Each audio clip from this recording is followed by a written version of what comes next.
श्री अकाल जी, good morning संगत देख रहे सारे दर्शकों का बहुत बहुत स्वागत है। मैं हाँ रूही ग्रोवर ते अज दिन है मंगलवार 21 सितंबर 2021 ते देसी अस्सू महीने की मिति है 6 ते प्रोग्राम में साडे नाल अज मौजूद ने डॉक्टर खुशहाल सिंह जी। खुशहाल सिंह जी, तुहाडा प्रोग्राम में स्वागत है। तो प्रोग्राम में शुरू करने तो पहला असीं अपने दर्शकों को दसना चाहते हैं कि जिहड़े साडे दर्शक प्रोग्राम में साडे नाल लाइव जुड़ना चाहते हैं, अपने कोई विचार साझा करना चाहते हैं या फिर खुशहाल सिंह जो कोई सवाल पूछना चाहते हैं तो थल्ले स्क्रीन के दिते नंबर से सानू कॉन्टैक्ट कर सकते हैं। तो हुण अज दियां प्रमुख खबरों वाल रुख करते हैं। पंजाब मंत्रिमंडल की पहली मीटिंग चल रही है, किसी भी भ्रिष्ट अधिकारी को बख्शा नहीं जाएगा। चन्नी सरकार ने मुलाजमां की हाज़री ते चैकिंग बारे जारी किए नवे हुक्म। कैनेडा विच जस्टिस ट्रूडो की दोबारा बनेगी घट गिनती सरकार। तो जी पहली खबर है कि पंजाब मंत्रिमंडल की पहली मीटिंग चल रही है तो किसी भी भ्रिष्ट अधिकारी को बख्शा नहीं जाएगा। तो यह भी दसिया जा रहा है कि जोड़े पहले दिन ही सरकारी अधिकारियों ने नियमों की धज्जियां उड़ा दियां, कोई भी 9 बजे उत्थे नहीं पहुंचा। रोही जी, जी कल मीटिंग हुई है, कल 8 बजे जी 8 बजे तो लैके रात 12 बजे तक मीटिंग चली है जी। तो ये हाले जी जोड़ा कैबिनेट है वो मतलब 2 डिप्टी मुख्यमंत्री तो एक मुख्यमंत्री है जी। ये जोड़े पहली मीटिंग सी जी तो पंजाब दे विच जोड़ा सियासी तौर पर एक बहुत वड्डी तब्दीली है, समाजिक तौर पर भी कह सकते हैं जी कि पंजाब दे जे समाजिक बनतर देखिए तो इत्थे जी 33% तो उपर है जोड़े वो जिन्होंने असी शेड्यूल कास्ट दे विच गिणदे हैं जी। दलित जाति के लोग ने OBC दी लगभग 30-32% के नेड़े बनते हैं। 19% इत्थे जोड़े है वो जिन्हों खास करके असी जट जां होर भाईचारे हैगे आ जिन्हें उच्च जातियां च असी मन सकते हैं उन्हां दी है तो बाकी इस तरह बनती हैगी है। सो पंजाब दे विच 1935 पहलियां वोटां जिहड़ियां पैणियां आरंभ होईयां। 1935 तो लैके अज असी 1920 के दहाके विच गुजर रहे हैं। तो इहदे विच पंजाब विच कदी ये पॉसीबल नहीं सी होया कि एडे वड्डे भाईचारे दी जिहड़ी हैगी है उहनूं प्रतिनिधता पोलीटिकली मिली होवे। पिछले मतलब 90 साल तो हो गए इस प्रोसैस दे विच पिया नूं ये नहीं होया सीगा। एक बारी ਜਿਹੜੇ ਆ OBC ਦੇ ਵਿੱਚ ਆਉਂਦੇ ਗਿਆਨੀ ਜੈਲ ਸਿੰਘ ਜੀ, ਉਹਨਾਂ ਦਾ ਪੰਜਾਬ ਜਿਹੜਾ 66 ਤੋਂ ਬਾਅਦ ਜਿਹੜਾ ਪੰਜਾਬ ਬਣਿਆ, ਜਿਹੜੀ ਪੰਜਾਬ ਦੀ ਬਣਤਰ ਸੀ ਉਹਨਾਂ ਦਾ ਨੂੰ ਜਿਹੜੀ ਪ੍ਰਤੀਨਿਧਤਾ ਜ਼ਰੂਰ ਪੰਜਾਬ ਸਰਕਾਰ ਦੇ ਜਿਹੜੇ ਚਲਾਉਣ ਦਾ ਮੌਕਾ ਮਿਲਿਆ ਜੀ। ਤੇ ਇਹ ਇੱਕ ਵੱਡੀ ਤਬਦੀਲੀ ਹੈ ਸਮਾਜ। ਇਹਦੇ ਵਿੱਚ ਬੰਦੇ ਕੁਝ ਵੀ ਹੋਣ, ਕਾਂਗਰਸ ਕਰ ਰਹੀ ਹੈ, ਉਹਨਾਂ ਦੀਆਂ ਮਜਬੂਰੀਆਂ ਸਾਰੀਆਂ ਕੁਝ ਧਿਆਨ 'ਚ ਰੱਖਦੇ ਆ, लेकिन ये अपने आप च एक फिर भी वड्डा कारज हैगा आ। ये संबॉलिक बड़े अर्थ हैगे आ। गुरुआं पीरां दी धरती जिथे सभे सांझी वाल सदाइन कोई ना दिसे बाहर दा जिहड़ा संदेश है, जिथे गुरु नानक जी कह के गए नीचा अंदर नीच जात नीची हुआत नीच नानक तिनके संग साथ वड्डिया सो करीस, जिथे नीच संभालियन तिथे नदर तेरी बख्शीश, जिथे गुरु गोबिंद सिंह जी कह के गए होण कि इन गरीब सिखन को द्यों पातशाही याद करे हमरी करे आई। वो गल्लां तो जरूर सीगियां, लेकिन पिछले 100 साल दे विच उस वर्ग चों देखण नूं नुमाइंदगी आ जिहड़ी वो ये जिहड़ी सीट ते चन्नी साहब बैठे है, ये पहली बारी जिहड़ी आ नसीब हुई है। दूजी गल ये कि जमीनी जिहड़े धरातल तो उठ के गए इंसान है, उन्होंने पहली इलैक्शन है जिहड़ी वो जो गुरु गोबिंद सिंह कॉलेज पढ़ते थे 26 सैक्टर उदों लड़ी। तो उस तो बाद वो म्यूनसिपल कारपोरेशन तो शुरू हो के वो बादल की जो हनेरी चल रही सी उदों उन्होंने चमकौर साहब तो आज़ाद जड़ी है उस लड़के इलैक्शन लड़के सीट जिती। तो उन्होंने अकाली दल की वड्डी लीडर सी जी बीबी सतवंत कौर धालीवाल उसनूं हराया, जिहड़ी बहुत सारे पद पदवियां ते रह चुकी सी ते जिहदा बहुत सारा मतलब एक वखरा इतिहास भी सीगा। सो इस मुख मंत्री दे बन नाल जिहड़ियां आईयां हैगियां। दूजी गल कि उन्हां नूं पता आम लोकां चों विचर के गए होए आ। उन्होंने जिस तरह रात भी मीडिया नूं दिखा रहे सीगे उन्हां दी जिहड़ा बिस्तरा गड्डी दे विच लाया होया ते ओह कहंदा कि मैं जिहड़ा आ लोकां वास्ते काम करने ते मैं आम इंसान हाँ ते आम आदमी बन के मैं लोकां दे विच विचरना है, जिहड़ा उन्होंने पहला मैसेज देने की कोशिश की है 2 दिन ले के। हाँ जी। तो वो अपने आप च बहुत है कि अफसरशाही है जिहड़ी वो राज कर रही है पिछले 4.5 सालों तो। ਤੇ ਜਿਸ ਤਰ੍ਹਾਂ ਤੁਸੀਂ ਜ਼ਿਕਰ ਵੀ ਕੀਤਾ ਕਿ ਪਹਿਲੇ ਦਿਨ ਜਿਹੜੇ ਉਹਨਾਂ ਨੇ ਹੁਕਮ ਦਿੱਤੇ ਆ, ਇਹ ਅੱਜ ਕੁਝ ਟਾਈਮ ਤੇ ਤਾਂ ਮੌਸਮ ਠੀਕ ਨਹੀਂ ਸੀ, ਇਹਦਾ ਵੀ ਫਰਕ ਪਿਆ ਹੋਏਗਾ। ਲੇਕਿਨ ਆਦਤ ਵੀ ਬਣ ਚੁੱਕੀ ਹੈ ਕਿ ਅਫਸਰ ਆਪਣੇ ਆਪ ਨੂੰ ਜਿਹੜਾ ਆ ਉਹ ਮਹਾਰਾਜੇ ਸਮਝਦੇ ਆ ਤੇ ਆਮ ਲੋਕਾਂ ਨੂੰ ਉਹ ਜਿਹੜੀ ਆ ਜਨਤਾ ਜਾਂ ਜਿਹੜੀ ਹੈਗੀ ਆ ਪ੍ਰਜਾ ਸਮਝ ਕੇ ਉਹ ਨਾ ਰਹਿਮੋ ਕਰਮ ਤੇ ਚੱਲਦੀ ਹੈ।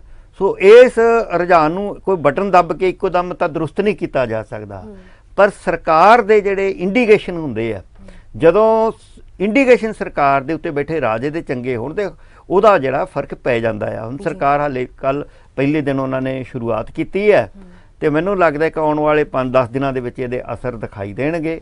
ਔਰ ਇਹ ਮੀਟਿੰਗ ਹੈ ਜਿਹੜੀ ਕੀਤੀ ਹੈ ਉਹਦੇ ਵਿੱਚ ਜਿਹੜੇ ਵੀ ਫੈਸਲੇ ਲਏ ਆ ਲੋਕਾਂ ਨੂੰ ਰਾਹਤ ਦੇਣ ਵਾਲੇ ਆ। ਭਾਵੇਂ 6ਵੇਂ ਕਮਿਸ਼ਨ ਦੀ ਗੱਲ ਕਰ ਲਈਏ, ਮੁਲਾਜ਼ਮਾਂ ਦੀਆਂ ਤਨਖਾਹਾਂ ਵਧਾਈਆਂ ਗਈਆਂ 15% ਤੱਕ, ਤੇ ਹੋਰ ਜਿਹੜੇ ਆ ਬਿਜਲੀ ਦੇ ਬਿੱਲ ਮਾਫ ਕੀਤੇ ਆ। ਕੱਲ ਹੀ ਜਿਹੜਾ ਆ ਉਹਨਾਂ ਨੇ ਜਿਸ ਤਰੀਕੇ ਨਾਲ ਇੱਕ ਸੰਕੇਤ ਦਿੱਤੇ ਹੈਗੇ ਕੱਲ ਦੇ ਵਿੱਚ, ਉਹ ਤੇ ਇਵੇਂ ਦਿੱਤੇ ਆ ਕਿ ਆਮ ਲੋਕਾਂ ਨੂੰ ਰਾਹਤ ਮਿਲੇਗੀ। ਕੱਲ ਉਹਨਾਂ ਨੇ ਇਹ ਵੀ ਕਿਹਾ ਹੈ ਕਿ ਮੈਂ ਕਿਸਾਨ ਜਿਹੜਾ ਸੰਘਰਸ਼ ਲੱਗਿਆ ਆ ਉਹਦੇ ਵਿੱਚ ਵੀ ਜਾ ਕੇ ਹਾਜ਼ਰੀ ਭਰ ਕੇ ਆਉਣੀ ਹੈ। ਸੋ ਉਹ ਮੇਰੇ ਖਿਆਲ ਜਿਸ ਪਾਸੇ ਨੂੰ ਵੱਧ ਰਹੇ ਹੈਗੇ ਆ ਉਹਦੇ ਵਿੱਚ ਜਿਹੜਾ ਆ ਲੋਕਾਂ ਦੀ ਗੱਲ, ਲੋਕਾਂ ਤੱਕ ਦੇ ਦੁਆਰ ਤੱਕ ਜਾਣ ਵਾਲੇ ਜਿਹੜੇ ਪਾਸੇ ਵੱਧ ਰਹੇ ਆ। ਤਾਂ ਹਾਲੇ ਤਾਂ ਸਾਨੂੰ ਕਿਉਂਕਿ ਉਹ ਉਹਨਾਂ ਦਾ ਸ਼ੁਰੂਆਤ ਦੌਰ ਹੈਗਾ ਆ, ਉਹਨਾਂ ਤੋਂ ਆਸ ਕਰਨੀ ਚਾਹੀਦੀ ਹੈ ਕਿ ਉਹ ਸਭ ਪੰਜਾਬ ਵਿੱਚ ਕੋਈ ਚੰਗਾ ਜਿਹੜਾ ਰੁਝਾਨ ਦੇ ਕੇ ਜਾਣਗੇ ਜੀ। ਤੇ ਜਿਵੇਂ ਕਿ ਅਸੀਂ ਤੁਹਾਨੂੰ ਦੱਸਿਆ ਕਿ ਚਰਨਜੀਤ ਸਿੰਘ ਚੰਨੀ ਨੇ ਅੱਜ ਹੀ ਜਿਹੜੀ ਕੈਬਨਿਟ ਦੀ ਮੀਟਿੰਗ ਸੱਦੀ ਸੀ ਤੇ ਕੋਈ ਵੀ ਅਧਿਕਾਰੀ 9 ਵਜੇ ਐਗਜ਼ੈਕਟ ਟਾਈਮ ਤੇ ਨਹੀਂ ਪਹੁੰਚਿਆ ਤੇ ਉਸ ਤੋਂ ਬਾਅਦ ਉਹਨਾਂ ਨੇ ਕੁਝ ਵੱਡੇ ਫੈਸਲੇ ਲਿੱਤੇ ਨੇ। ਉਹਨਾਂ ਨੇ ਕਿਹਾ ਕਿ ਇਹਨਾਂ ਨੇ ਕਿਹਾ ਕਿ ਸਰਕਾਰੀ ਕੰਮਾਂ ਵਿੱਚ ਪਾਰਦਰਸ਼ਤਾ ਬਹੁਤ ਜ਼ਰੂਰੀ ਹੈ ਤੇ ਇਹ ਵੀ ਦੱਸਿਆ ਜਾ ਰਿਹਾ ਹੈ ਕਿ ਉਪ ਮੁੱਖ ਮੰਤਰੀ ਸੁਖਜਿੰਦਰ ਸਿੰਘ ਰੰਧਾਵਾ ਤੇ ਸੋਨੀ ਵੀ ਇੱਥੇ ਹਾਜ਼ਰ ਸਨ ਤੇ ਅੱਜ ਦੀ ਮੀਟਿੰਗ ਵਿੱਚ ਕਈ ਵੱਡੇ ਫੈਸਲੇ ਵੀ ਲਏ ਜਾਣਗੇ ਦੱਸਿਆ ਜਾ ਰਿਹਾ। ਹਾਂਜੀ, ਫੈਸਲੇ ਤਾਂ ਇਸ ਤਰ੍ਹਾਂ ਰੋਹਿਤ ਜੀ, ਸਰਕਾਰ ਜਦੋਂ ਬਦਲਦੀ ਹੈ ਜੀ ਤੇ ਕੁਝ ਪੋਸਟਾਂ ਤੇ ਆਪਣੇ ਆਪ ਖਾਲੀ ਹੋ ਗਈਆਂ, ਰਿਜ਼ਾਈਨ ਕਰਕੇ ਚਲੇ ਗਏ ਤੇ ਜਿਸ ਤਰ੍ਹਾਂ ਉਹ ਵੱਡੀਆਂ ਪੋਸਟਾਂ ਹੋਰ ਹੁੰਦੀਆਂ ਨੇ, ਜਿਸ ਤਰ੍ਹਾਂ ਸਾਨੂੰ ਪਤਾ ਹੈ ਕੱਲ ਜਿਹੜਾ ਪ੍ਰਿੰਸੀਪਲ ਸੈਕਟਰੀ ਵੀ ਬਦਲੇ ਗਏ ਆ, ਦੂਸਰੇ ਵੀ ਬਦਲੇ ਗਏ ਆ ਤੇ ਹੁਣ ਜਿਹੜੇ ਚਰਚਾ ਨੇ ਕਿ ਪੰਜਾਬ ਦਾ ਜਿਹੜਾ ਪੁਲਿਸ ਦਾ ਮੁਖੀ ਹੈ ਉਹਦੇ ਵੇ ਭਾਲ ਕੀਤੀ ਜਾ ਰਹੀ ਹੈ। ਸੋ ਤਬਦੀਲੀਆਂ ਹੋਣਗੀਆਂ, ਤਬਦੀਲੀਆਂ ਦੇ ਨਾਲ ਕਿਸ ਤਰ੍ਹਾਂ ਦੇ ਜਿਹੜੇ ਹੈਗੇ ਆ ਅਫਸਰ ਨਿਯੁਕਤ ਕੀਤੇ ਜਾਂਦੇ ਆ ਉਹਦੇ ਨਾਲ ਸੰਕੇਤ ਜਾਣੇ ਹੈਗੇ ਆ ਤੇ ਲੋਕਾਂ ਵੱਲ ਬੜੀ ਅੱਛੀ ਗੱਲ ਹੈਗੀ ਹੈ ਕਿਉਂਕਿ ਇਲੈਕਸ਼ਨਾਂ ਵੀ ਤਾਂ ਜਿੱਤੀਆਂ ਜਾ ਸਕਦੀਆਂ ਜੇ ਲੋਕ ਕੋਈ ਕੰਮ ਕਰਨਗੇ, ਲੋਕਾਂ ਦੇ ਹਿੱਤ ਵਿੱਚ ਕੰਮ ਕਰਨਗੇ। ਤੇ ਕਿਉਂਕਿ ਇਹ ਜਿਹੜੇ ਲੀਡਰ ਹੈ ਉਹ ਇਹ ਆਮ ਲੋਕਾਂ ਨੂੰ ਜਵਾਬਦੇਹੀ ਹੈ। ਖਾਸ ਕਰਕੇ ਚੰਨੀ ਕੋਈ ਕਿਸੇ ਵੱਡੇ ਘਰ 'ਚ ਪੈਦਾ ਹੋ ਕੇ ਲੀਡਰ ਨਹੀਂ ਬਣਿਆ, ਉਹ ਸੈਲਫ ਮੇਡ ਲੀਡਰ ਹੈ ਤੇ ਬਹੁਤ ਗਰੀਬੀ ਵਾਲੇ ਪਰਿਵਾਰ 'ਚੋਂ ਉਹ ਨਿਕਲ ਕੇ ਗਿਆ ਆ। ਤਾਂ ਉਹਨਾਂ ਦਾ ਬਹੁਤੇ ਜਿਹੜੇ ਘਰ ਦੇ ਪਰਿਵਾਰ ਦੇ ਮੈਂਬਰ ਆ ਉਹ ਆਪ ਵੀ ਨੌਕਰੀਆਂ ਕਰਦੇ ਆ, ਕੰਮਕਾਜ ਕਰਦੇ ਆ, ਨਾ ਤਾਂ ਉਹ ਬਹੁਤ ਵੱਡੇ ਕੋਈ ਕਾਰੋਬਾਰੀ ਹੈ ਤੇ ਨਾ ਹੀ ਉਹਨਾਂ ਕੋਲ ਕੋਈ ਬਹੁਤ ਜ਼ਿਆਦਾ ਉਹ ਵੱਡੇ ਜਿਹੜੇ ਆ ਪ੍ਰਾਪਰਟੀ ਦੇ ਮਾਲਕ ਨੇ। ਸੋ ਉਹ ਸਾਰੀ ਉਹਨਾਂ ਦੀ ਜ਼ਰੂਰਤ ਬਣ ਜਾਂਦੀ ਹੈ ਤਾਂ ਉਹਨਾਂ ਨੂੰ ਪਤਾ ਹੈ ਕਿ ਆਮ ਲੋਕਾਂ ਦੀਆਂ ਕੀ ਪ੍ਰੋਬਲਮਾਂ ਹੁੰਦੀਆਂ ਨੇ। ਸੋ ਉਹ ਮੈਨੂੰ ਲੱਗਦਾ ਕਿ ਉਹਨਾਂ ਨੇ ਇੱਕ ਕਿਹਾ ਆ, ਮੁਲਾਜ਼ਮਾਂ ਤੋਂ ਵੀ ਉਹਨਾਂ ਨੇ ਜਿਹੜਾ ਹੈਗਾ ਆ ਉਹ ਕਿਹਾ ਆ ਕਿ ਤੁਸੀਂ ਆਪਣੇ ਕੰਮ ਤੇ ਵਾਪਸ ਚਲੇ ਜਾਓ ਤੇ ਮੈਨੂੰ ਥੋੜ੍ਹਾ ਟਾਈਮ ਦਿਓ, ਮੈਂ ਜਿਹੜੀਆਂ ਸਾਰੀਆਂ ਸਮੱਸਿਆਵਾਂ ਹੱਲ ਕਰਾਂਗਾ। ਬਹੁਤ ਸਾਰੀਆਂ ਸਮੱਸਿਆਵਾਂ ਹੱਲ ਕੀਤੀਆਂ ਜਾ ਸਕਦੀਆਂ ਨੇ ਸਰਕਾਰ ਪੱਧਰ ਤੇ ਜੇ 100 ਦਿਨ ਜਿਹੜੇ ਹੈਗੇ ਆ ਇਹ ਜੇ ਕੰਮ ਕਰਨਾ ਹੋਵੇ ਤੇ ਬਹੁਤ ਹੁੰਦੇ ਆ। ਨਹੀਂ ਤਾਂ ਅਸੀਂ ਦੇਖਿਆ 4.5 ਸਾਲ ਵੀ ਹੈ ਜਿਨ੍ਹਾਂ ਨਹੀਂ ਕੰਮ ਕੀਤਾ ਉਹਨਾਂ ਨੂੰ ਜਿੰਨਾ ਮਰਜ਼ੀ ਸਮਾਂ ਮਿਲੇ। ਉਸ ਤੋਂ ਪਹਿਲਾਂ ਸਾਡੇ ਕੋਲ 10 ਸਾਲਾਂ ਵਾਲੇ ਵੀ ਹੈਗੇ ਆ, ਉਹਨਾਂ ਨੇ ਕਿੰਨੀ ਲੋਕਾਂ ਨੂੰ ਰਾਹ ਦਿੱਤੀ ਉਹ ਵੀ ਸਾਡੇ ਸਾਹਮਣੇ ਆ। ਤੇ ਉਹ ਜਿਹੜਾ ਆ ਸਾਰਿਆਂ ਦੇ ਹੁੰਦਿਆਂ ਹੀ ਸਾਡਾ ਜਿਹੜਾ ਪੰਜਾਬ ਹੈ ਉਹ ਅੱਜ ਅੱਜ ਸਥਿਤੀ ਅਸੀਂ ਬੈਠੇ ਆ ਇਹਦੇ ਵਿੱਚ ਪਹੁੰਚਾਉਣ ਵਿੱਚ ਉਹ ਲੋਕ ਜ਼ਿੰਮੇਵਾਰ ਹੈ, ਉਹ ਸਿਆਸੀ ਧਿਰਾਂ ਜ਼ਿੰਮੇਵਾਰ ਨੇ ਜਿਨ੍ਹਾਂ ਨੇ ਪੰਜਾਬ ਦੇ ਵਿੱਚ ਲੰਮਾ ਸਮਾਂ ਰਾਜ ਕੀਤਾ ਆ। ਉਹ ਅੱਜ ਕਹਿ ਰਹੇ ਆ ਕਿ ਇਹ 100 ਦਿਨਾਂ 'ਚ ਕੀ ਕਰ ਸਕੂਗਾ ਜੀ, ਇਹ ਤਾਂ ਦਿਨ ਥੋੜ੍ਹੇ ਹੈ ਜੀ। ਸਾਡੇ ਸਾਹਮਣੇ ਹੈ ਕਿ ਕੇਜਰੀਵਾਲ ਪਹਿਲੀ ਵਾਰੀ 49 ਦਿਨ ਵਾਸਤੇ ਮੁੱਖ ਮੰਤਰੀ ਬਣੇ ਸੀ ਤੇ ਉਸ ਨੂੰ ਬਾਅਦ 'ਚ ਫਿਰ 61 ਸੀਟਾਂ ਆ ਗਈਆਂ ਸੀਆਂ, 67 ਸੀਟਾਂ ਤੇ ਜਿੱਤੇ ਉਹ। ਤੇ ਉਹ ਜੇ ਲੋਕਾਂ ਦੇ ਕੰਮ ਕਰਕੇ ਜਿਹੜੇ ਹੈਗੇ ਆ ਜਾਣਾ ਆ ਤੇ ਉਹਦੇ ਵਾਸਤੇ ਦਿਨ ਬਹੁਤ ਥੋੜ੍ਹੇ ਹੁੰਦੇ ਆ ਕਿ ਕਿਹੜਾ ਉੱਥੇ ਆਪ ਕੋਈ ਕੰਮ ਕਰਨਾ ਹੁੰਦਾ ਆ। ਉਹਨਾਂ ਨੇ ਤੇ ਪੈਨ ਨਾਲ ਆਰਡਰ ਦੇਣੇ ਹੁੰਦੇ ਆ। ਤਾਂ ਜਿੰਨਾ ਮਰਜ਼ੀ ਕਮਜ਼ੋਰ ਹੋਵੇ ਲੀਡਰ, ਜੇ ਉਹ ਪੈਨ ਚੱਕਣ ਦੀ ਹਿੰਮਤ ਰੱਖਦਾ ਆ ਤਾਂ ਕੰਮ ਉਸ ਲੈਵਲ ਤੇ ਹੋ ਸਕਦਾ। ਸਾਰਾ ਉਹਨਾਂ ਦੇ ਨਾਲ ਹੈ। ਮੈਨੂੰ ਲੱਗਦਾ ਜੇ ਨੀਤ ਹੋਏਗੀ ਤਾਂ 100 ਦਿਨ ਕਾਫੀ ਨੇ। 100 ਦਿਨ ਦੇ ਵਿੱਚ ਕੋਈ ਵੱਡਾ ਜਿਹੜਾ ਸੰਕੇਤ ਦੇ ਸਕਦੇ ਆ, ਵੱਡੀ ਤਬਦੀਲੀ ਕਰ ਸਕਦੇ ਆ ਤੇ ਪੰਜਾਬ ਦਾ ਐਡਮਿਨਿਸਟ੍ਰੇਸ਼ਨ ਜਿਹੜਾ ਵਿਗੜਿਆ ਕਈ ਸਾਲਾਂ ਕਈ ਦਹਾਕਿਆਂ ਤੋਂ ਹੈ, ਜੇ ਅਸੀਂ ਕਹੀਏ ਕੋਈ ਘੰਟਿਆਂ 'ਚ ਉਹ ਠੀਕ ਹੋ ਜਾਏਗਾ, ਇਹ ਤੇ ਪੋਸੀਬਲ ਨਹੀਂ, ਉਹਨੂੰ ਟਾਈਮ ਲੱਗਣਾ ਹੈ, ਸਮਾਂ ਲੱਗਣਾ ਹੈ। ਸੋ ਅਸੀਂ ਉਹ ਸਾਨੂੰ ਵੀ ਉਹ ਕੋਈ ਸਮਾਂ ਜਿਹੜਾ ਉਹ ਦੇਣਾ ਚਾਹੀਦਾ ਹੈ। ਅਸੀਂ ਤੇ ਆਸ ਕਰ ਸਕਦੇ ਹਾਂ ਕਿ ਇਸ ਜਿਹੜੀ ਹੈ ਪੰਜਾਬ ਦੀ ਧਰਤੀ ਦੇ ਉੱਤੇ ਇੱਕ ਵੱਡਾ ਵਰਤਾਰਾ ਹੈਗਾ ਆ।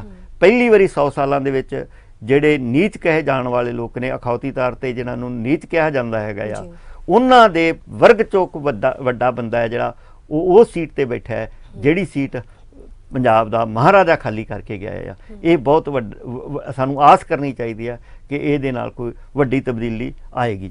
ਤੇ ਇਹ ਵੀ ਦੱਸਿਆ ਜਾ ਰਿਹਾ ਕਿ ਚਰਨਜੀਤ ਸਿੰਘ ਚੰਨੀ ਦੇ ਅਹੁਦਾ ਸੰਭਾਲਦੇ ਹੀ ਵਿੱਤ ਵਿਭਾਗ ਨੇ ਜੋ ਸਰਕਾਰੀ ਮੁਲਾਜ਼ਮ ਉਹਨਾਂ ਦੀ ਤਨਖਾਹ ਵਿੱਚ 15% ਦਾ ਜੋ ਵਾਧਾ ਹੈ ਉਹਦਾ ਨੋਟੀਫਿਕੇਸ਼ਨ ਜਾਰੀ ਕਰ ਦਿੱਤਾ ਹੈ। ਹਾਂਜੀ ਹਾਂਜੀ, ਉਹ ਤਾਂ ਉਹਨਾਂ ਨੇ ਜਿਸ ਤਰ੍ਹਾਂ ਇੱਕ ਇੰਡੀਕੇਸ਼ਨ ਦੇਣੇ ਸੀਗੇ, ਇੰਡੀਕੇਸ਼ਨ ਦਿੱਤੇ ਹੈਗੇ ਆ ਕਿ ਜਿਹੜੇ ਅਸੀਂ ਕਿੰਨੇ ਛੇਤੀ ਜਿਹੜੇ ਐਕਸ਼ਨ ਕਰਨੇ ਆ। ਜਿਹੜੇ ਲੋਕ ਵਿਰੋਧੀ ਧਿਰਾਂ ਕਹਿ ਰਹੀਆਂ ਕਿ ਉਹਨਾਂ ਕੋਲ ਸਮਾਂ ਹੀ ਨਹੀਂ ਜੀ, ਦੇਖੋ ਉਹ ਤਾਂ 2-3 ਮਹੀਨੇ ਲਈ ਬਣਾਏ ਆ, ਦਿਖਾਉਣ ਵਾਸਤੇ ਬਣਾਏ ਆ, ਉਹਨਾਂ ਨੂੰ ਕਰਾਰਾ ਜਵਾਬ ਮਿਲ ਸਕਦਾ ਆ। ਅਗਰ ਵੱਡੇ ਕੰਮ ਜਿਹੜੇ ਲੋਕ 10-10 ਸਾਲਾਂ ਦੀਆਂ ਸਰਕਾਰਾਂ ਚਲਾ ਕੇ ਨਹੀਂ ਕਰ ਸਕੇ, ਜੇ ਉਹ 10 ਦਿਨਾਂ 'ਚ ਵੀ ਕਰ ਜਾਂਦੇ ਤਾਂ ਬਹੁਤ ਵੱਡੀ ਗੱਲ ਹੈ। ਔਰ ਇਹ ਮੈਨੂੰ ਲੱਗਦਾ ਕਿ ਬਹੁਤੀ ਹੈ ਨਹੀਂ ਗੀ। ਇਹ ਜਿਸ ਤਰ੍ਹਾਂ ਦੇ ਉਹਨਾਂ ਨੇ ਕੱਲ੍ਹ ਨੂੰ ਜਿਨ੍ਹਾਂ ਦਾ ਉਹਨਾਂ ਦੀ ਬਾਡੀ ਲੈਂਗੁਏਜ ਹੈ, ਜਿਹੜਾ ਸਾਰਾ ਕੁਝ ਉਹਨਾਂ ਦਾ ਕੱਲ੍ਹ ਕੀਤਾ ਹੈਗਾ ਪ੍ਰਦਰਸ਼ਿਤ, ਉਹ ਤੋਂ ਲੱਗਦਾ ਕਿ ਉਹ ਪੰਜਾਬ ਦੇ ਵਾਸਤੇ ਇੱਕ ਵੱਡੇ ਫੈਸਲੇ ਜ਼ਰੂਰ ਕਰਨਗੇ। ਜੀ, ਤੇ ਇੱਕ ਆ ਖਬਰ ਹੈ ਕਿ ਪੰਜਾਬ ਵਿੱਚ 9 IAS ਤੇ 2 PPS ਅਫਸਰਾਂ ਦੇ ਤਬਾਦਲੇ ਹੋ ਚੁੱਕੇ ਨੇ, ਇਹਦੇ ਬਾਰੇ ਤੁਸੀਂ ਕੀ ਕਹਿਣਾ ਚਾਹੋਗੇ?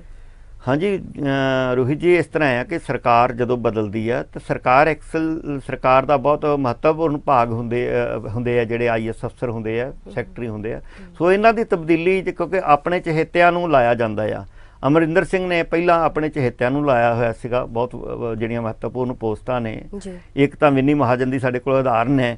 ਦੋਨੇ ਮੀਆਂ ਬੀਵੀ ਨੂੰ ਜਿਹੜਾ ਕਾਨੂੰਨ ਅਨੁਸਾਰ ਵੀ ਨਹੀਂ ਲਾ ਸਕਦੇ, ਉਹ ਇੱਕ ਥਾਂ ਤੇ ਲਾ ਕੇ ਜਿਹੜੇ ਆ ਉਹ ਕੀਤਾ ਜਾ ਰਿਹਾ ਸੀਗਾ। ਗੈਰ ਸੰਵਿਧਾਨਕ ਵੀ ਬਹੁਤ ਸਾਰੇ ਕੰਮ ਕੀਤੇ ਜਾ ਰਹੇ ਸੀਗੇ। ਸੋ ਕੰਮ ਕਰਨ ਵਾਲੇ ਜਿਹੜੇ ਅਮਰਿੰਦਰ ਸਿੰਘ ਨੇ ਬੰਦੇ ਭਰਤੀ ਕੀਤੇ ਹੋਏ ਸੀ, ਜਿਨ੍ਹਾਂ ਨੂੰ ਇੱਕ ਆਦਤ ਪੈ ਚੁੱਕੀ ਸਰਕਾਰ ਚਲਾਉਣ ਦੀ, ਅਯਾਸ਼ੀ ਦੇ ਇੱਕ ਮਾਹੌਲ ਦੇ ਵਿੱਚ ਰਹਿਣ ਦੀ, ਜਿਹਦੇ ਵਾਸਤੇ ਉਹ ਅਫਸਰਸ਼ਾਹੀ ਦਾ ਜਿਹੜਾ ਬੋਲਬਾਲਾ ਸੀਗਾ ਉਹਨੂੰ ਘਟਾਉਣ ਵਾਸਤੇ ਜ਼ਰੂਰੀ ਹੈ ਕਿ ਜਿਹੜੇ ਮਹੱਤਵਪੂਰਨ ਵਿਭਾਗ ਨੇ ਉਹਨਾਂ ਦੇ ਵਿੱਚ ਤਬਦੀਲੀ ਕੀਤੀ ਜਾਵੇ। ਸੋ ਉਹ ਕਰਨ ਦਾ ਯਤਨ ਕਰ ਰਹੇ ਆ ਉਹਨਾਂ ਨੇ। ਜਿਹੜੇ IAS ਅਫਸਰ ਤੇ ਹੋਰ ਵੀ ਬਹੁਤ ਸਾਰੇ ਅਫਸਰ ਬਦਲੇ ਜਾਣਗੇ। ਮਹੱਤਵਪੂਰਨ ਜਿਹੜੀਆਂ ਪੋਸਟਾਂ ਨੇ ਉਹ ਬਦਲੀਆਂ ਜਾਣਗੀਆਂ। ਮੋਹਾਲੀ ਦਾ DC ਵੀ ਜੋ ਹੈ ਉਹ ਵੀ ਬਦਲਿਆ ਗਿਆ। ਹਾਂ, ਬਹੁਤ ਕੁਛ ਹੋਰ ਜਿਹੜਾ ਆ ਆਉਂਦੇ ਦਿਨਾਂ 'ਚ ਲਾਇਆ ਜਾਣਾ, ਕਿਉਂਕਿ ਜਿਹੜੀਆਂ ਜਦੋਂ ਚੋਣਾਂ 'ਚ ਥੋੜ੍ਹਾ ਟਾਈਮ ਰਹਿ ਜਾਂਦਾ ਆ ਤਾਂ ਸਰਕਾਰ ਤੇ ਜਿਹੜੇ ਸਰਕਾਰ 'ਚ ਪ੍ਰਭਾਵਸ਼ਾਲੀ ਬੰਦੇ ਆ ਉਹ ਆਪਣੇ ਇੰਟਰਸਟ ਨੂੰ, ਹਿੱਤਾਂ ਨੂੰ ਸਾਹਮਣੇ ਰੱਖ ਕੇ ਪੋਸਟਾਂ ਕਰਾਉਂਦੇ ਆਪਣੇ ਬੰਦਿਆਂ ਦੀਆਂ। ਤੇ ਜਦੋਂ ਸਾਰਾ ਕੁਛ ਬਦਲ ਜਾਂਦਾ ਆ ਤਾਂ ਉਸ ਦੇ ਨਾਲ ਇਹ ਜ਼ਰੂਰੀ ਹੋ ਜਾਂਦਾ ਕਿ ਤਬਦੀਲੀਆਂ ਆਉਣ। ਉਸ ਤੋਂ ਇਲਾਵਾ ਚੋਣ ਕਮਿਸ਼ਨ ਨੇ ਜਦੋਂ ਕੋਡ ਲਾਗੂ ਕਰਨਾ ਉਦੋਂ ਵੀ ਬਹੁਤ ਕੁਛ ਹੁੰਦਾ ਆ। ਸੋ ਹੁਣ ਪਹਿਲਾਂ ਉੱਧਰ ਨੂੰ ਇੱਕ ਜਿਹੜਾ ਆ ਰੁਝਾਨ ਜਿਹੜਾ ਉੱਧਰ ਚੱਲ ਪਿਆ ਆ। ਮੈਨੂੰ ਲੱਗਦਾ ਕਿ ਬਹੁਤ ਸਾਰੇ ਜ਼ਿਲ੍ਹਿਆਂ ਦੇ DC, ਪੁਲਿਸ ਮੁਖੀ, ਸਾਰਾ ਕੁਛ ਬਦਲਿਆ ਜਾਣਾ ਆ। ਆਉਣ ਵਾਲੇ ਦਿਨਾਂ ਦੇ ਵਿੱਚ ਉੱਧਰ ਨੂੰ ਜਿਹੜਾ ਆ ਵਧੇਗਾ ਕੰਮ। ਜੀ, ਤੇ ਇੱਕ ਅਗਲੀ ਖਬਰ ਹੈ ਕਿ ਜਸਟਿਸ ਟਰੂਡੋ ਕੈਨੇਡਾ ਦੀਆਂ ਚੋਣਾਂ 'ਚ ਜਿੱਤ ਦੇ ਰਾਹ ਤੇ ਦੁਬਾਰਾ PM ਬਣਨ ਦਾ ਰਾਹ ਹੋਇਆ ਸਾਫ਼। ਤੇ 49 ਸਾਲ ਦੇ ਜਿਹੜੇ ਟਰੂਡੋ ਨੇ 2015 ਤੋਂ ਦੇਸ਼ ਦੇ ਪ੍ਰਧਾਨ ਮੰਤਰੀ ਨੇ, ਤੇ ਉਹਨਾਂ ਨੂੰ ਚੋਣ ਪ੍ਰਚਾਰ ਦੌਰਾਨ ਲੋਕਾਂ ਦੇ ਵਿਰੋਧ ਦਾ ਵੀ ਸਾਹਮਣਾ ਕਰਨਾ ਪਿਆ ਦੱਸਿਆ ਜਾ ਰਿਹਾ। ਹਾਂ, ਬਿਲਕੁਲ ਜੀ ਰੋਹਿਤ ਜੀ, ਕੈਨੇਡਾ ਦੀ ਜਿਸ ਤਰ੍ਹਾਂ ਦੀ ਅਸੀਂ ਦੇਖ ਰਹੇ ਹਾਂ ਉੱਥੇ ਦਾ ਜੋ ਸਮਾਜਿਕ ਬਣਤਰ ਹੈਗੀ ਹੈ, ਉਹਦੇ ਵਿੱਚ ਬਹੁਤ ਸਾਰੇ ਬਾਹਰਲੇ ਜਿਹੜੇ ਹੈ ਨਾਗਰਿਕ ਬਾਹਰਲੇ ਦੇਸ਼ਾਂ ਤੋਂ ਆ ਕੇ ਵੀ ਸੈੱਟ ਹੋਏ ਹੈ। ਸੋ ਉਹ ਇੱਕ ਅਸੀਂ ਕਹੀਏ ਇੱਕ ਖਾਸ ਕਿਸਮ ਦਾ ਕਲਚਰ, ਕਈ ਕਿਸਮ ਦੇ ਕਲਚਰ ਦੇ ਲੋਕ ਉੱਥੇ ਰਹਿੰਦੇ ਆ। ਤੇ ਉਹਦੇ ਵਿੱਚ ਸਾਡਾ ਇਸ ਕਰਕੇ ਉਹਦੇ ਨਾਲ ਜ਼ਿਆਦਾ ਸੰਬੰਧ ਬਣਦਾ ਕਿ ਪੰਜਾਬੀ ਬਹੁਤ ਵੱਡੇ ਹਿੱਸੇ ਵਿੱਚ ਉੱਥੇ ਰਹਿੰਦੇ ਆ ਤੇ ਇਲੈਕਸ਼ਨਾਂ ਦੇ ਵਿੱਚ ਵੀ ਉਹ ਸਰਗਰਮ ਭੂਮਿਕਾ ਆਪਣੀ ਨਿਭਾਉਂਦੇ ਆ। ਸੋ ਸਾਡੇ ਨਾਲ ਜਿਹੜਾ ਸੰਬੰਧ ਹੈਗਾ, ਸਾਡੇ ਬਹੁਤ ਸਾਰੇ ਵਿਦਿਆਰਥੀ ਉੱਥੇ ਜਿਹੜੇ ਆ ਪੜ੍ਹਨ ਵਾਸਤੇ ਜਾਂਦੇ ਆ, ਔਰ ਸਾਡੇ ਹੋਰ ਵੀ ਕੰਮਕਾਜ ਦੇ ਤੌਰ ਤੇ ਬਹੁਤ ਸਾਰੇ ਲੋਕ ਉੱਥੇ ਰਹਿ ਰਹੇ ਆ। ਤੇ ਜਿਹੜੀ ਪਿਛਲੀ ਸਰਕਾਰ ਇਹਨਾਂ ਦੀ ਚੱਲ ਰਹੀ ਹੈ, ਜੇ ਉਹਦੇ ਵਿਰੁੱਧ ਜਿਹੜੀ ਇੱਕ ਧਿਰ ਜਿਹੜੀ ਆ ਪੋਲੀਟੀਕਲ ਧਿਰ ਕਲੇਮ ਕਰ ਰਹੀ ਸੀਗੀ ਸਰਕਾਰ 'ਚ ਆਉਣ ਦਾ, ਉਹਨਾਂ ਦਾ ਵੀ ਇਹ ਸੀਗਾ ਕਿ ਜਿਹੜੇ ਇੱਥੋਂ ਦੇ ਜਿਹੜੇ ਬਾਹਰਲੇ ਦੇਸ਼ਾਂ ਤੋਂ ਲੋਕ ਆਏ ਹੋਏ ਆ ਉਹਨਾਂ ਨੂੰ ਜ਼ਿਆਦਾ ਜਿਹੜੀ ਹੈ ਤਵੱਜੋ ਦਿੱਤੀ ਜਾਂਦੀ ਹੈ ਤੇ ਇੱਥੋਂ ਦੇ ਮੂਲ ਲੋਕ ਨੇ ਉਹਨਾਂ ਤੋਂ ਜਿਹੜਾ ਰੁਜ਼ਗਾਰ ਖੁੱਸਦਾ ਹੈ। ਹਾਲਾਂਕਿ ਇਹ ਵੀ ਗੱਲ ਇੱਕ ਪ੍ਰਸ਼ਨ ਚਿੰਨ੍ਹ ਹੈਗਾ ਆ ਕਿ ਉੱਥੋਂ ਦੇ ਜਿਹੜੇ ਅਸਲੀ ਵਸਨੀਕ ਨੇ, ਰੈੱਡ ਇੰਡੀਅਨ ਜਿਹਨੂੰ ਕਹਿੰਦੇ ਆ, ਉਹਨਾਂ ਦੀਆਂ ਤਾਂ ਅਲੱਗ ਕਲੋਨੀਆਂ ਬਣੀਆਂ ਹੋਈਆਂ ਨੇ, ਉਹ ਤਾਂ ਬਹੁਤ ਨਸ਼ਿਆਂ ਦੀ ਹਾਲਤ 'ਚ ਰਹਿੰਦੇ ਆ। ਉਹ ਸਰਕਾਰ ਉਹਨਾਂ ਨੂੰ ਵੈਸੇ ਖਾਣ ਜੋਗਾ ਜਿਹੜਾ ਸਮਾਨ ਦਿੰਦੀ ਹੈ, ਤੇ ਬਾਕੀ ਉਹਨਾਂ ਦਾ ਸਮਾਜਿਕ ਤੌਰ ਤੇ ਕੋਈ ਪੁੱਛਗਿੱਛ ਨਹੀਂ ਹੈਗੀ। ਸੋ ਜਿਹੜੇ ਬਾਹਰੋਂ ਗਏ ਲੋਕ ਨੇ, ਮਿਹਨਤ ਕਰਦੇ ਆ ਜਾਂ ਉੱਥੇ ਬਣਾਇਆ, ਉਹਨਾਂ ਲੋਕਾਂ ਦਾ ਬਹੁਤ ਵੱਡੀ ਭੂਮਿਕਾ ਆ। ਸੋ ਖਾਸ ਕਰਕੇ ਪੰਜਾਬ ਵਾਸਤੇ ਬਹੁਤ ਵਧੀਆ ਗੱਲ ਹੈ ਕਿ ਟਰੂਡੋ ਦਾ ਉੱਥੇ ਹੋ ਜਾਏ, ਕਿਉਂਕਿ ਟਰੂਡੋ ਦੀਆਂ ਜਿਹੜੀਆਂ ਪਾਲਿਸੀਆਂ, ਸਰਕਾਰ ਦੀਆਂ ਪਾਲਿਸੀਆਂ, ਉਹ ਪਾਲਿਸੀਆਂ ਜਿਹੜੀਆਂ ਨੇ ਉਹ ਥੋੜ੍ਹੀਆਂ ਜਿਹੀਆਂ ਨਰਮ ਨੇ ਸਾਡੇ ਵਾਸਤੇ। ਔਰ ਉਹਨਾਂ ਨੇ ਜਿੰਨੇ ਵੀ ਆਪਣੇ ਸਰਕਾਰ ਦੇ ਵਿੱਚ ਕਾਰਜ ਕੀਤੇ ਆ ਮਹੱਤਵਪੂਰਨ, ਸਾਨੂੰ ਪਤਾ ਹੈ ਕਿ ਡਿਫੈਂਸ ਮਿਨਿਸਟਰੀ ਵਰਗੀ ਜਿਹੜੀ ਮਹੱਤਵਪੂਰਨ ਹੁੰਦੀ ਹੈਗੀ ਪਦਵੀ ਹੁੰਦੀ ਹੈ, ਉੱਥੇ ਵੀ ਸੱਜਣ ਸਿੰਘ ਵਰਗੇ ਜਿਹੜੇ ਆ ਖਾਸ ਕਰਕੇ ਸਿੱਖ ਪੰਜਾਬੀ ਆ, ਉਹਨਾਂ ਨੂੰ ਬਿਰਾਜਮਾਨ ਕੀਤਾ ਆ। ਤੇ ਹੋਰ ਵੀ ਬਹੁਤ ਸਾਰੇ ਉਹਨਾਂ ਦੇ ਫੈਸਲੇ ਹੈ। ਸੋ ਉਹਨਾਂ ਦੀ ਪਾਰਟੀ ਦਾ ਜਿੱਤਣਾ, ਉਹਨਾਂ ਦਾ ਦੁਆਰਾ ਜਿਹੜਾ ਆ ਪ੍ਰਧਾਨ ਮੰਤਰੀ ਬਣਨਾ ਜਿਹੜਾ ਹੈ, ਉਹ ਪੰਜਾਬ ਵਾਸਤੇ ਬਹੁਤ ਵਧੀਆ ਆ। ਵੈਸੇ ਵੀ ਉਹ ਥੋੜੇ ਲਿਬਰਲ ਕਿਸਮ ਦੇ ਬੰਦੇ ਹੈ, ਇਨਸਾਨ ਅੱਛੇ ਇਨਸਾਨ ਹੈ, ਕੰਮ ਕਰਦੇ ਹੈ, ਔਰ ਲੋਕਾਂ ਦੇ ਜਿਹੜੇ ਲੋਕਾਂ ਦੇ ਕੰਮਾਂ ਨੂੰ ਪਹਿਲ ਦਿੰਦੇ ਹੈਗੇ ਆ। ਸੋ ਇਸ ਸਾਰੇ ਵਿੱਚ ਸਾਨੂੰ ਇਹ ਲੱਗਦਾ ਹੈ ਕਿ ਪੰਜਾਬ ਜਿਹੜਾ ਕੈਨੇਡਾ ਦੇ ਵਿੱਚ ਜਿਹੜੀ ਹਵਾ ਆਈ ਹੈ, ਉਹਦਾ ਜਿਹੜਾ ਅਸਰ ਹੈ ਪੰਜਾਬ ਦੇ ਧਰਤੀ ਤੇ ਪੈਣਾ ਆ। ਤੋ ਇਹ ਸਾਡੇ ਵਾਸਤੇ ਹੈ ਕਿ ਜਿਹੜਾ ਅਸੀਂ, ਸਾਡਾ ਚਿੰਤਾ ਦਾ ਵਿਸ਼ਾ ਰਿਹਾ ਹਮੇਸ਼ਾ ਕਿ ਸਾਡਾ ਜਿਹੜਾ ਨੌਜਵਾਨ ਹੈ ਉਹ ਜਿਹੜਾ ਵਿਦੇਸ਼ਾਂ ਵੱਲ ਜਿਹੜਾ ਆ ਉਹ ਜਾ ਰਿਹਾ ਹੈਗਾ ਆ। ਸੋ ਪੰਜਾਬ ਦੇ ਵਿੱਚ ਜਿਹੜਾ ਆ ਉਹ ਪਹਿਲਾਂ ਹੀ ਇੱਕ ਖਾਸ ਕਿਸਮ ਦਾ ਜਿਹੜਾ ਸੰਕਟ ਪੈਦਾ ਹੋ ਗਿਆ ਆ। ਹੋ ਸਕਦਾ ਇਹ ਸੰਕਟ ਉਹ ਦੁਆਰਾ ਸਰਕਾਰ ਬਣਨ ਨਾਲ ਹੋਰ ਡੂੰਘਾ ਹੋ ਜਾਏ, ਕਿਉਂਕਿ ਪੰਜਾਬ ਦਾ ਜਿਹੜਾ ਰਾਜਨੀਤਿਕ ਉਹ ਕੋਈ ਇਸ ਤਰ੍ਹਾਂ ਦਾ ਮਾਹੌਲ ਨਹੀਂ ਬਣ ਰਿਹਾ ਕਿ ਇੱਥੇ ਰੁਜ਼ਗਾਰ ਦੇ ਮੌਕੇ ਪੈਦਾ ਕੀਤੇ ਜਾਣ, ਇੱਥੇ ਇੰਡਸਟਰੀ ਲਾਈ ਜਾਵੇ, ਤੇ ਇੱਥੋਂ ਜਿਹੜੇ ਉਚਾਟ ਹੋ ਕੇ ਨੌਜਵਾਨ ਨੇ ਉਹ ਵਿਦੇਸ਼ਾਂ ਵੱਲ ਜਿਹੜਾ ਰਾਹ ਕਰ ਰਹੇ ਆ। ਤੇ ਜਦੋਂ ਟਰੂਡੋ ਦੀ ਸਰਕਾਰ ਆ ਗਈ ਜਿਹੜੀ ਲਿਬਰਲ ਪਾਸੇ, ਤੇ ਦੂਸਰਾ ਆ ਕਿ ਕੈਨੇਡਾ ਦਾ ਸਰਦਾ ਨਹੀਂ ਰੋਹਿਤ ਜੀ, ਉੱਥੇ ਜੇਕਰ 10% ਲੇਬਰ ਬਾਹਰੋਂ ਨਾ ਬੁਲਾਈ ਜਾਵੇ ਤਾਂ ਉਹਨਾਂ ਦਾ ਸਾਰਾ ਸਿਸਟਮ ਫੇਲ ਹੋ ਸਕਦਾ ਹੈ। ਸੋ ਇਸ ਕਰਕੇ ਉਹਨਾਂ ਦੀ ਵੀ ਮਜਬੂਰੀ ਹੈ ਕਿ ਬਾਹਰੋਂ ਬੰਦਿਆਂ ਨੂੰ ਜਿਹੜਾ PR ਦੇਣਾ, ਕੰਮ ਤੇ ਲਾਉਣਾ, ਤੇ ਸਾਡੀ ਵੀ ਇੱਥੇ ਮਜਬੂਰੀ ਬਣ ਗਈ ਆ, ਕਿਉਂਕਿ ਅਸੀਂ ਆਪਣੇ ਨੌਜਵਾਨਾਂ ਵਾਸਤੇ ਨਾ ਇੰਡਸਟਰੀ 'ਚ ਕੋਈ ਰਸਤਾ ਦਿਖਾਇਆ ਆ, ਨਾ ਉਹਨਾਂ ਵਾਸਤੇ ਜਿਹੜੀਆਂ ਸੇਵਾਵਾਂ ਨੇ, ਸੇਵਾ ਦਾ ਕੇਂਦਰ ਹੈ, ਉੱਥੇ ਕੋਈ ਮੌਕੇ ਪੈਦਾ ਕੀਤੇ ਆ। ਅਸੀਂ, ਸਾਡੇ ਸਿਆਸਤਦਾਨਾਂ ਨੇ ਸਿਰਫ ਆਪਣੇ ਕਾਰੋਬਾਰ ਜਿਹੜੇ ਆ ਉਹਨਾਂ ਨੂੰ ਵਧਾਉਣ ਵਾਸਤੇ ਜਿਹੜਾ ਆ ਉਹ ਯਤਨ ਕੀਤੇ ਹੈ, ਤੇ ਉਹਦਾ ਹੀ ਰਿਜ਼ਲਟ ਹੈ ਕਿ ਅੱਜ ਜਿਹੜੀ ਖੁਸ਼ੀ ਦੀ ਲਹਿਰ ਹੈਗੀ ਪੰਜਾਬੀਆਂ ਦੇ ਵਿੱਚ ਜਦੋਂ ਉੱਥੇ ਸਰਕਾਰ ਬਣ ਰਹੀ ਹੈ, ਤੇ ਸਭ ਤੋਂ ਵੱਧ ਜਿਹੜੇ ਆ ਉਹ ਪੰਜਾਬੀ ਖੁਸ਼ ਹੋ ਰਹੇ ਆ, ਕਿਉਂਕਿ ਪੰਜਾਬੀਆਂ ਨੂੰ ਲੱਗਦਾ ਕਿ ਸਾਡਾ ਜਿਹੜਾ ਮਕਸਦ ਹੈ ਉਹ ਸਹੀ ਤਰੀਕੇ ਨਾਲ ਹੱਲ ਹੋ ਜੂਗਾ। ਜੀ, ਤੇ ਹੁਣ ਆਈਏ ਕਿਸਾਨ ਮੋਰਚੇ ਤੇ। ਸਾਰਿਆਂ ਨੂੰ ਪਤਾ ਕਿ 27 ਸਤੰਬਰ ਨੂੰ ਭਾਰਤ ਬੰਦ ਹੈ, ਤੇ ਜਿਹੜੀ ਵੱਖ-ਵੱਖ ਰਾਜਸੀ ਪਾਰਟੀਆਂ ਨੇ ਔਰ ਅਲੱਗ-ਅਲੱਗ ਰਾਜਾਂ ਵਿੱਚ ਜਾ ਕੇ ਮੀਟਿੰਗਾਂ ਕਰ ਰਹੀਆਂ ਨੇ ਤਾਂ ਕਿ ਜੋ ਕਿਸਾਨ ਅੰਦੋਲਨ ਹੈ ਉਹ ਸਫਲ ਹੋ ਸਕੇ। ਨਾਲ ਇਹ ਵੀ ਕਿਹਾ ਜਾ ਰਿਹਾ ਹੈ ਕਿ ਜੀਂਦ ਹਰਿਆਣਾ ਵਿੱਚ ਟੋਲ ਪਲਾਜ਼ਾ ਵਿਖੇ ਵੀ ਕਾਫੀ ਸਾਰੇ ਜਿਹੜੇ ਕਿਸਾਨ ਸੀ ਇਕੱਠੇ ਹੋਏ ਸੀ। ਹਾਂਜੀ, ਅੱਜ ਜਦੋਂ ਮੈਂ ਆ ਰਿਹਾ ਸੀਗਾ ਰਵੀ ਜੀ ਤੁਹਾਡੇ ਕੋਲ, ਤਾਂ ਉਸ ਸਮੇਂ ਰਾਜੇਵਾਲ ਸਾਹਿਬ 36 ਸੈਕਟਰ ਦੇ ਵਿੱਚ ਪ੍ਰੈਸ ਕਾਨਫਰੰਸ ਵੀ ਕਰ ਰਹੇ ਸੀਗੇ ਇਸ ਮਸਲੇ ਤੇ।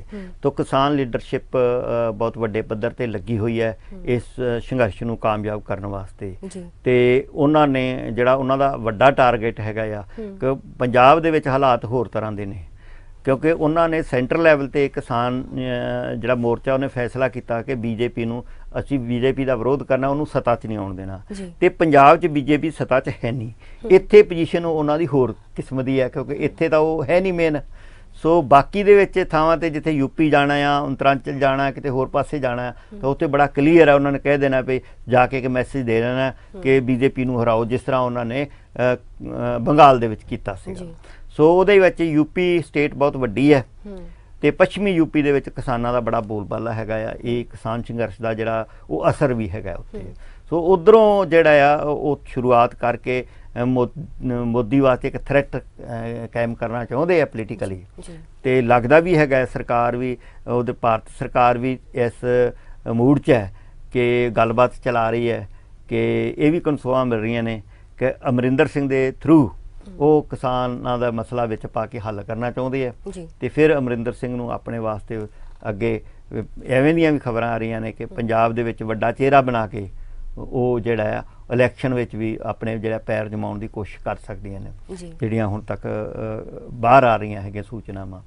ਸੋ ਇਹਦੇ ਨਾਲ ਕਿਸਾਨ ਮੋਰਚਾ ਜਿਹੜਾ ਆ ਉਹ ਕਿਉਂਕਿ ਅਸੀਂ ਦੇਖਿਆ ਕੱਲ੍ਹ ਵੀ ਅਕਾਲੀ ਦਲ ਨੇ ਵੀ ਇੱਕ ਪ੍ਰੈਸ ਕਾਨਫਰੰਸ ਕੀਤੀ ਹੈ ਜਿਹਦੇ ਵਿੱਚ ਕੁਝ ਜਿਹੜੇ ਅਕਾਲੀ ਵਰਕਰ ਦਿੱਲੀ ਗਏ ਸੀਗੇ ਤੇ ਕਿਸਾਨਾਂ ਨਾਲ ਉਹਨਾਂ ਦਾ ਟੱਕਰਾ ਹੋ ਗਿਆ। ਉੱਥੇ ਉਹਨਾਂ ਦਾ ਇਹ ਦੋਸ਼ ਲਾਇਆ ਉਹਨਾਂ ਨੇ ਕੱਲ ਅਕਾਲੀ ਵਰਕਰਾਂ ਨੇ ਕਿ ਕਿਸਾਨ ਨੇ ਸਾਡੇ ਉੱਥੇ ਮੋਰਚੇ ਦੇ ਵਿੱਚ ਜਦੋਂ ਅਸੀਂ ਲੰਘ ਰਹੇ ਸੀ ਸਾਡੀ ਬੇਇੱਜ਼ਤੀ ਕੀਤੀ, ਸਾਡੀ ਕੁੱਟਮਾਰ ਕੀਤੀ, ਬਹੁਤ ਇਸ ਤਰ੍ਹਾਂ ਦੇ ਲਾਏ ਹੈਗੇ ਆ।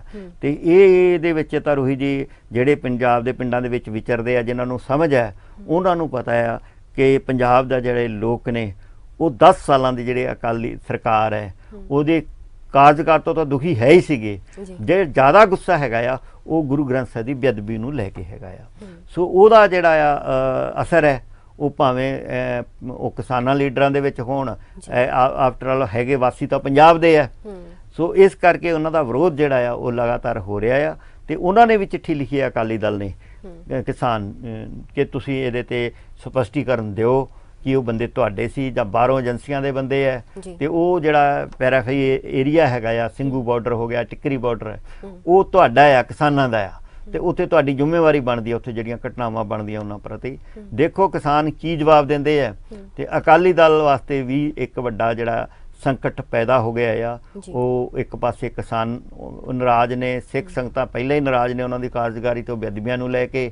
ਤੇ ਤੀਸਰੀ ਧਿਰ ਜਿਹੜੀ ਹੈਗੀ ਜਿਨ੍ਹਾਂ ਤੇ ਉਹਨਾਂ ਨੂੰ ਟੇਕ ਸੀਗੇ, ਜਿਨ੍ਹਾਂ ਕਰਕੇ ਉਹਨਾਂ ਨੇ BSP ਨਾਲ ਸਮਝੌਤਾ ਕੀਤਾ ਸੀਗਾ ਤੇ ਜਿੱਥੋਂ ਉਹਨਾਂ ਨੂੰ ਬਹੁਤ ਆਸ ਸੀ ਕਿ ਸਾਡੀ ਬੇੜੀ ਹੈ ਜਿਹੜੀ ਉਹ ਦਲਿਤ ਜਿਹੜੀ ਆ ਪਾਰ ਲਗਾ ਦੇਣਗੇ। ਪੰਜਾਬ ਦਾ ਕੋਈ ਹਲਕਾ ਐਵੇਂ ਦਾ ਨਹੀਂ ਜਿਹਦੇ ਵਿੱਚ 50,000 ਤੋਂ ਘੱਟ ਵੋਟ ਦਲਿਤਾਂ ਦੀ ਹੋਵੇ। ਸੋ ਉਸ ਨੂੰ ਧਿਆਨ 'ਚ ਰੱਖ ਕੇ ਅਕਾਲੀ ਦਲ ਨੇ ਜਿਹੜਾ ਆ BSP ਨਾਲ ਸਮਝੌਤਾ ਕੀਤਾ ਸੀਗਾ। ਪਰੰਤੂ ਚੰਨੀ ਦੇ ਆਉਣ ਤੋਂ ਬਾਅਦ ਹਾਲਾਤ ਬਦਲ ਗਏ ਆ। ਸਾਰੇ ਸਿਆਸੀ ਲੀਡਰ ਵਿਰੋਧੀ ਧਿਰਾਂ ਦੇ ਆ, ਚਾਹੇ ਭਾਵੇਂ ਆਮ ਆਦਮੀ ਪਾਰਟੀ ਦਾ ਹੋਵੇ, ਭਾਵੇਂ BSP ਦਾ ਹੋਵੇ, ਅਕਾਲੀ ਦਲ ਦੇ ਨੇ, ਇਹ ਸਾਰੇ ਜਿਹੜੇ ਆ ਇੱਕ ਵਾਰੀ ਘਬਰਾ ਗਏ ਆ। ਉਹਨਾਂ ਨੂੰ ਸਮਝ ਨਹੀਂ ਲੱਗ ਰਹੀ ਕੀ ਕੀਤਾ ਜਾਵੇ। ਉਹਨਾਂ ਨੂੰ ਇਹ ਬੜਾ ਜ਼ੋਰਦਾਰ ਝਟਕਾ ਲੱਗਿਆ ਹੈਗਾ ਇਸ ਚੀਜ਼ ਨਾਲ। ਸੋ ਉਹਦੇ ਵਿੱਚ ਅਗਲੇ ਦਿਨਾਂ ਦੇ ਵਿੱਚ ਕਿਸ ਤਰ੍ਹਾਂ ਦਾ ਕਿੱਧਰ ਨੂੰ ਜਾਂਦਾ ਹੈਗਾ ਆ। ਪਰ ਕਿਸਾਨ ਮੋਰਚੇ ਦੇ ਲੀਡਰਾਂ ਨੇ ਦੇ ਵਾਸਤੇ ਜ਼ਰੂਰੀ ਹੈਗਾ ਆ ਕਿ ਆਪਣਾ ਸੰਘਰਸ਼ ਹੈ ਜਿਹੜਾ ਉਹਦੀ ਸਫਲਤਾ ਵਾਸਤੇ ਉਹ ਪੰਜਾਬ ਜਿੱਥੇ ਵੀ ਦੌਰੇ ਕਰਨੇ ਹੈਗੇ ਆ ਦੇਸ਼ ਦੇ ਵਿੱਚ, ਉੱਥੇ ਦੌਰੇ ਕਰਕੇ ਆਪਣੇ ਜਿਹੜੇ ਸਟਰੈਂਥ ਹੈ। ਕੱਲ੍ਹ ਪਤਾ ਲੱਗਿਆ ਕਿ ਉਸ ਤਮਿਲਨਾਡੂ ਤੋਂ ਔਰ ਉਸ ਪਾਸਿਓਂ ਬਹੁਤ ਸਾਰੇ ਜਿਹੜੇ ਕਿਸਾਨਾਂ ਦੇ ਜਥੇ ਆ ਉਹ ਵੀ ਦਿੱਲੀ ਜਿਹੜੇ ਆ ਉਹ ਪਹੁੰਚ ਰਹੇ ਆ ਜੀ। ਤੇ ਇੱਕ ਇਸ ਖਬਰ ਵੱਲ ਰੁਕ ਕਰਦੇ ਹਾਂ ਕਿ CM ਚੰਨੀ ਦੀ ਅਗਵਾਈ ਵਿੱਚ ਮੰਤਰੀ ਮੰਡਲ ਵੱਲੋਂ ਵੱਖ-ਵੱਖ ਗਰੀਬ ਪੱਖੀ ਉਪਰਾਲਿਆਂ ਤੇ ਵਿਚਾਰ ਵਟਾਂਦਰਾ ਤੇ ਕਿਹਾ ਜਾ ਰਿਹਾ ਕਿ ਮੰਤਰੀ ਮੰਡਲ ਨੇ ਮਕਾਨ ਤੇ ਸ਼ਹਿਰੀ ਵਿਭਾਗ ਨੂੰ ਇਹ ਆਦੇਸ਼ ਦਿੱਤਾ ਕਿ ਜਿਹੜੇ ਲੋਕ ਆਰਥਿਕ ਤੌਰ ਤੇ ਸਟੇਬਲ ਨਹੀਂ ਆ ਉਹਨਾਂ ਵਾਸਤੇ 32,000 ਜਿਹੜੇ ਮਕਾਨ ਨੇ ਉਹਨਾਂ ਨੂੰ ਪਹਿਲ ਦੇ ਆਧਾਰ ਤੇ ਬਣਾਇਆ ਜਾਵੇ। ਹਾਂਜੀ, ਜਿਸ ਤਰ੍ਹਾਂ ਸਾਨੂੰ ਲੱਗਦਾ ਹੈ ਕਿ ਇਤਿਹਾਸ ਦੇ ਵਿੱਚ ਵੱਡਾ ਵਰਤਾਰਾ ਵਰਤਿਆ ਆ ਤੇ ਜੇ ਯਾਦਗਾਰੀ ਕੁਝ ਕਾਰਜ ਕਰਨੇ ਆ ਚੰਨੀ ਸਾਹਿਬ ਨੇ ਤੇ ਉਹਨਾਂ ਵਾਸਤੇ ਜਿਹੜੇ ਉਹਨਾਂ ਦੇ ਅਧਿਕਾਰ ਖੇਤਰ ਦੇ ਵਿੱਚ ਆਉਂਦੇ ਆ, ਜਿਹੜੇ ਉਹ ਕਰ ਸਕਦੇ, ਉਹਨਾਂ ਦੇ ਵਿੱਚ ਹੈ ਕਿ ਜਿਹੜਾ ਤੁਸੀਂ 32,000 ਮਕਾਨਾਂ ਦੀ ਗੱਲ ਕੀਤੀ ਹੈ। ਕਿਉਂਕਿ ਇਹ ਜਿਹੜਾ ਗ੍ਰਾਮ ਸਭਾ ਦੇ ਰਾਹੀਂ ਮਤੇ ਪਾ ਕੇ ਪੰਚਾਇਤੀ ਜ਼ਮੀਨ ਜਾਂ ਦੂਸਰੀ ਜ਼ਮੀਨ ਜਿਹੜੀ ਪਈ ਹੈ ਉਹ ਲੋਕਾਂ ਨੂੰ ਬੇਘਰੇ ਜਿਹੜੇ ਘਰ ਬਣਾਉਣ ਵਾਸਤੇ ਦਿੱਤੀ ਜਾ ਸਕਦੀ ਹੈ, ਕਾਨੂੰਨ ਕਹਿੰਦਾ ਆ। ਦੂਸਰਾ ਕਿ ਮਨਰੇਗਾ ਦੇ ਰਾਹੀਂ ਬਹੁਤ ਸਾਰਾ ਜਿਹੜਾ ਪੰਜਾਬ ਦੇ ਵਿੱਚ ਬਹੁਤ ਸਾਰੇ ਕਾਰਡ ਬਣਾ ਕੇ ਉਹਨਾਂ ਦੀ ਆਰਥਿਕ ਮਦਦ ਕੀਤੀ ਜਾ ਸਕੇ। ਮਨਰੇਗਾ ਦਾ ਸਾਰਾ ਪੈਸਾ ਕੇਂਦਰ ਨੇ ਦੇਣਾ, ਪੰਜਾਬ ਨੇ ਕੁਝ ਨਹੀਂ ਦੇਣਾ ਹੈਗਾ। ਪੰਜਾਬ ਨੇ ਸਿਰਫ ਮੈਨੇਜਮੈਂਟ ਕਰਨੀ ਹੈ। ਤਾਂ ਪਿਛਲੀਆਂ ਜਿਹੜੀਆਂ ਸਾਡੀਆਂ ਸਰਕਾਰਾਂ ਨੇ ਉਹ ਮੈਨੇਜਮੈਂਟ ਹੀ ਨਹੀਂ ਕਰ ਸਕੀਆਂ, ਉਹ ਪੂਰੇ ਕਾਰਡ ਹੀ ਨਹੀਂ ਬਣਾ ਸਕੀਆਂ ਮਨਰੇਗਾ ਦੀਆਂ।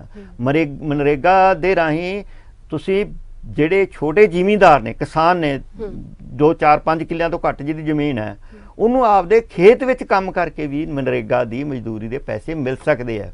ਪਰੰਤੂ ਸਾਡੇ ਜਿਹੜੇ MLA ਨੇ ਜਾਂ ਹਲਕਾ ਇੰਚਾਰਜ ਨੇ ਪੋਲੀਟੀਕਲ ਪਾਰਟੀਆਂ ਦੇ, ਉਹ ਨਹੀਂ ਚਾਹੁੰਦੇ ਕਿ ਉਹ ਇਸ ਤਰ੍ਹਾਂ ਜਿਹੜਾ ਹੈ ਕਾਨੂੰਨ ਅਨੁਸਾਰ ਲਾਗੂ ਹੋਵੇ। ਉਹ ਕਹਿੰਦੇ ਸਾਡੇ ਅਫਸਰਸ਼ਾਹੀ ਰਾਹੀਂ, ਵੀਡੀਓ ਰਾਹੀਂ ਸਾਰਾ ਕੁਝ ਹੋਣਾ ਚਾਹੀਦਾ ਆ।